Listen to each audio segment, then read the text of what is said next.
Chapter 5: The Teacher as an Organizational Leader. Leadership.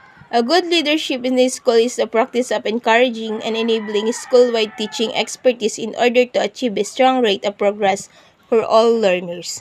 This leadership can be driven by the principals and executive staff in traditional leadership roles as well as school leaders and teachers without defined leadership roles. Nature of administrative work. Administrative tasks are duties related to maintaining an office setting.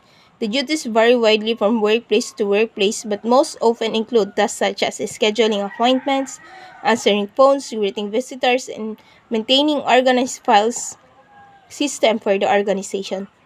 Trait approach to leadership.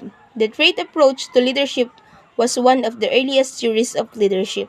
The approach focuses on the personal attributes of leaders such as physical and personality, characteristic, competencies, and value.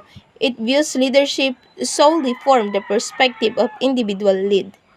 Situation and leadership. Situational leadership is the adaptive leadership style. This strategy encourages leaders to take stock of their team members, weigh many variables in their workplace, and choose the leadership style that best fit their goal and circumstances. Instructional leadership is the model of choice of organizational around the world that want to do the following: development people and work groups, establish support and to bring out the best in their people. Use a common leadership style across unit and organization, but it's local, national, or international. Behaviors and leadership. Leadership behavior is a trait and action that make an individual effective as a leader. The behavior is the process by which person can guide, direct, and influence the work of others to meet a specific goal. These actions and the strategies can be learned to increase the effectiveness of those around them. Leadership effectiveness, a successful exercise of personal influence by an individual which result in accomplishing one or several goals as a result of coordinated efforts of these who are led. Contingency model of leadership. The contingency theory of leadership supposes that a leader's effectiveness is contingent or whether or not their leadership style suit a particular situation. According to this theory, an individual can be an effective leader in one circumstance and an ineffective leader in another one. Friedler contingency model. According to this model, he created it in mid-1960s by Friedler, a scientist who studied the personality and the characteristic of a leader. The model states that there is no one best style of leadership. Instead, leaders' effectiveness is based on this situation. Transformational leadership. Authoritarian. Authoritarian leadership, also known as autocratic leadership. It's a management style in which an individual has total decision-making power and absolute control over his subordinates. An authoritarian leader makes decisions and policies, procedures, and a group objectives which little or no input from his or her team member or follower.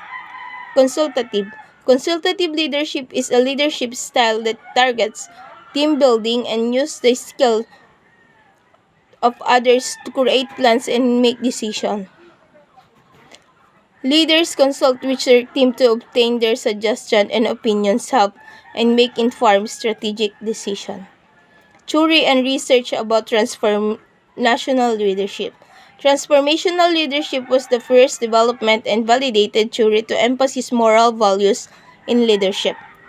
However, research on the theory is primarily based on the multi-factor leadership questionnaire, which has produced inconsistent results. Research has also focused heavily on senior-level learners.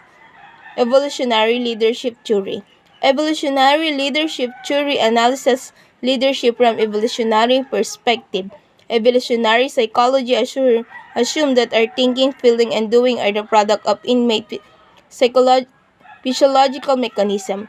These mechanisms have evolved because they enable people effectively deal with situations that direct or indirect, important for survival and reproductive success. Leadership. A teacher leadership is term used in K-12 schools for teachers, educators who simultaneously take on administrative role outside of their classroom to assist in the function of a larger school system. Teacher leadership tasks may include but are not limited to managing teaching, learning, and resource allocation. Instructional leadership.